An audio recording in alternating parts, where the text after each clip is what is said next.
Good evening and welcome to GBS CIDP on the Couch, presented by It's a Patient Thing. It's a Patient Thing is our home stream, but we're also streaming on several other Facebook pages, including GBS CIDP Awareness, Guillain-Barré Syndrome Fighters UK, Guillain-Barré Syndrome Survivors, and GBS CIDP on the Couch. We encourage everybody to like each of those pages. If you are interested in the sources for our information tonight in our discussion on flu shots, the sources are linked in the description on the original post on It's a Patient Thing.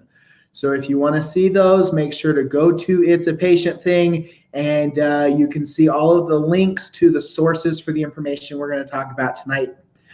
It is our first show for the new year, so Happy New Year to everybody, and welcome to 2019.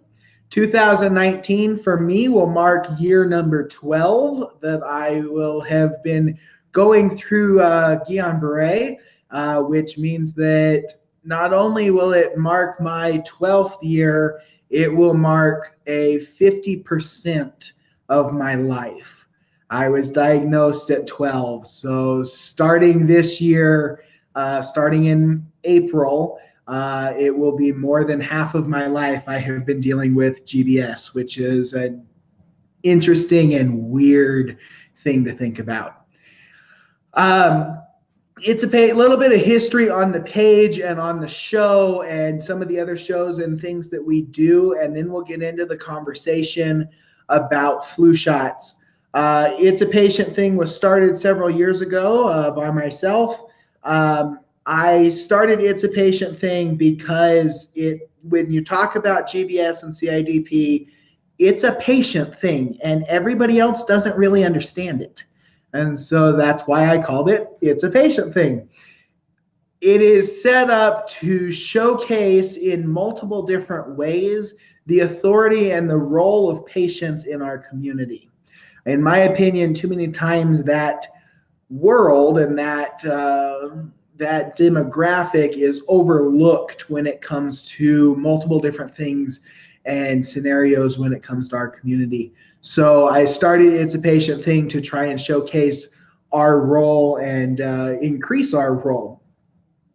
We started with an annual conference, originally just a conference, and then it turned into an annual conference called Patient Summit, where patients are the presenters and you learn from people who've walked through exactly what you have. Patient Summit 2019 is going to be September 6th and 7th in Nashville, Tennessee. We have the event on our Facebook page, It's a Patient Thing. Make sure to check that out. The schedule of events is on there with what the workshops are going to include. We are slowly developing a description for each workshop, as well as going to introduce the presenters. So if you're interested in that, there's an event on our Facebook page. We do 3 live streams. We do a Saturday morning live stream weekly called Coffee with Survivors. It's an interview show. Everybody gets on, one person gets on once a week, and they share their story from their perspective, and it helps everybody learn new and interesting details that might help them in their journey. If you're interested in being interviewed, send us a message on It's a Patient Thing. We do a Sunday evening broadcast. We are moving our Sunday evening broadcast, which is this one, to once a month. It'll be the first Sunday of each month at 8 p.m. Eastern Standard Time. So if you are interested in that, check it out. This is, like I said, our Sunday show. And then we also have a Monday evening show done weekly. It is at 8 p.m. Mountain Time, so 10 o'clock at night Eastern Time. It is hosted by my mother, and it is for support units. We have focus on in the different groups. There's focus on the patients. This is designed for the support units specifically. So she does a show every Monday evening. And then the last live stream that I will mention Every year, we do a 24-hour live stream. It almost kills me. I stay up for 24 hours straight and interview a different patient every hour and go all over the globe. Last year, we had patients from 5 different countries on, and they all did it in their time zone. So it was 1 a.m. here, but it was perfect time for them to do an interview in the UK. So everybody gets to share their stories, and it raises awareness for May, which is our awareness month. I'm getting ready to start recruiting for who's going to be participating in the Awareness Stream 2019. So keep an eye out for that. Otherwise, we are here tonight to talk about flu shots. On the Couch is a show by patients. We have a group of patients that do research on specific subjects so that we can present them in an understandable way to the general public, in that sense, to other patients. It is set up so that we can weed through some of the mumbo jumbo and actually get out the important details. We pick a different subject every show, and various different numbers of us get on every show to talk about it. Lately, it's just been 2 of us, me and Tammy De La Cruz. So tonight we are going to have, again, me and Tammy. We have both perspectives as far as the conditions are concerned. I am GBS, diagnosed in 07, and Tammy is CIDP. I want to say she's 3 years out. She's nodding her head on my screen, so that's a good thing. So we've got different perspectives. Both of us have been doing some different research, and then we'll go through some math of the statistics after we get through here a minute. So bring Tammy on here. Hey. Hey, Happy New Year, everybody. And excuse my heating pad, but we all know we get the muscle. Whoopsie, there we go. We get the muscle aches and pains, and my shoulder was starting to hurt. So, but anyways, Happy New Year, everybody. And yes, it'll be 3 years on February 19th that I went into the hospital, but I started showing symptoms as early as January 14th.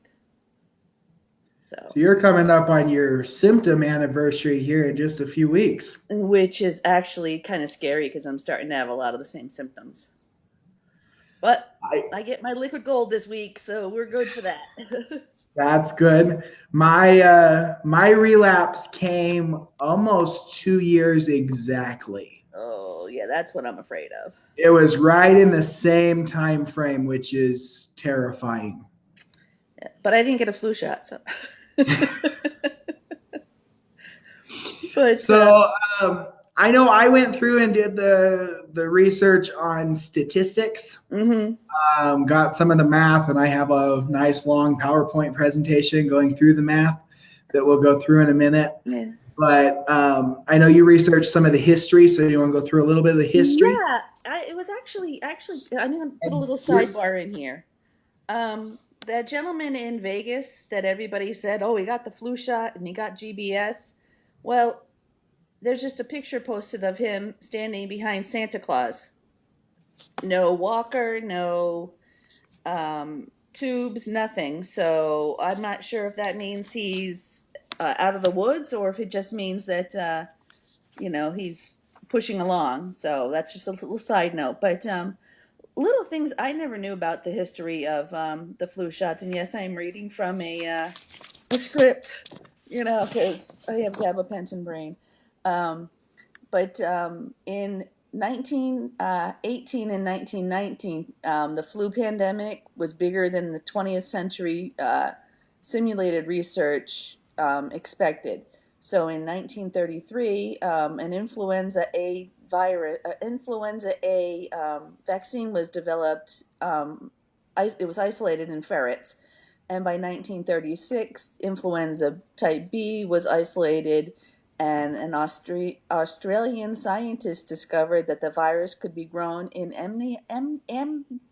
embryonic hen eggs, and that's where the eggs come into play.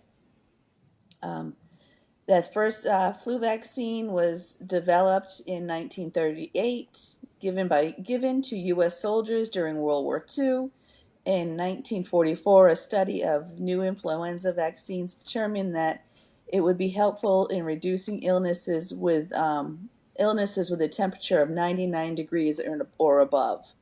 It did not have an impact on clinical outcomes. In 1947, more evaluation influenza vaccine found that there was no difference in health outcomes between those who had the flu, who had a fever, and those who didn't.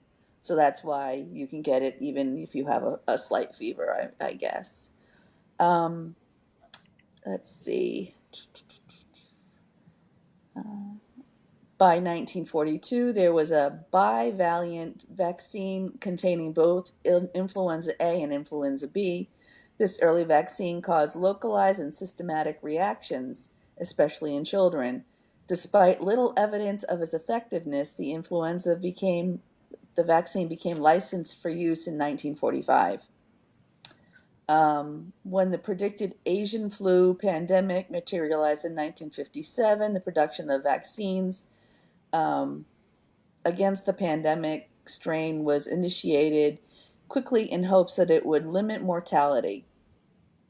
I guess approximately 400 million doses of the vaccine were administered to U.S. people in the U.S. Now here we come into something really interesting that I found was interesting was in early 1976, two cases of the H1N1. Now remember a few years back ago there were people talking about the H1N1? Well, that was also called the swine flu. I didn't know that. Yeah. Yeah. Were confirmed in the US, and public health officials working on the pharmaceutical industry made the decision to start manufacturing the vaccine out of concerns that this new strain of the type A influenza could start a pandemic. Congress approved $137 million for vaccine productions.